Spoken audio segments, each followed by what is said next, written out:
A week ago, President Kenyatta announced a 57.3 billion shillings economic stimulus package. From the package, government would provide soft loans to hotels to jumpstart the hospitality sector that has been adversely affected by COVID-19. The government also plans to inject 3 billion shillings as seed capital for SME credit guarantee scheme. Nonetheless, the economy needs to reopen strategically and fast.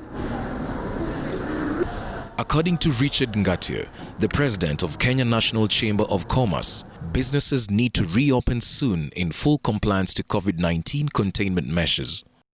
His Excellency, the President Uhuru Kenyatta, said early this week, we cannot live in a lockdown, and I agree with him. We cannot live in a lockdown forever. Currently, the economy is dwindling. Every sector of the economy is at its lowest. This means we have to make difficult decisions with the guidance of professionals. That is the Ministry of Health. This is the right thing to do right now. Ngatia observed that without lifting some of the restrictions government has imposed to stop the spread of COVID-19 like the night curfew, some traders, mainly hotel owners and market traders, cannot survive post the pandemic. We as the Chamber of Commerce are of the opinion that a well-coordinated approach in liaison with the relevant authorities, stakeholders and government agencies, we shall moot a program to see it that no business premises, facility or even establishment operates without being 100% compliant. The national and county governments have up, bottom and below up mechanisms which we shall supplement through all our 47 county chamber chapters. That is a commitment. As the chamber president, I am committing that we shall work in partnership with the private sector, social sector, and also the public sector to make sure that we adhere to regulations, guidelines that have been provided by the Ministry of Health as we conduct our businesses.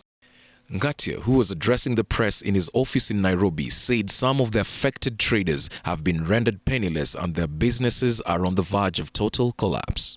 We must be candid enough to admit that more than 80% of our population are in informal sector.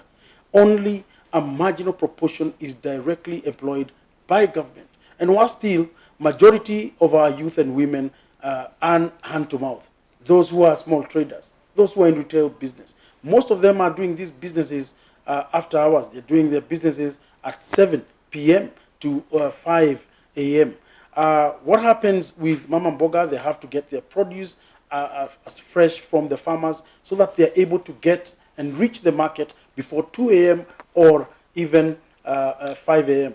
This has become very difficult. That means they can't make ends meet. Ngatia, however, commended and thanked President Uhuru Kenyatta, saying he has shown goodwill to the private sector besides trying to reach out to all sectors to ensure commerce in the country remains sustainable.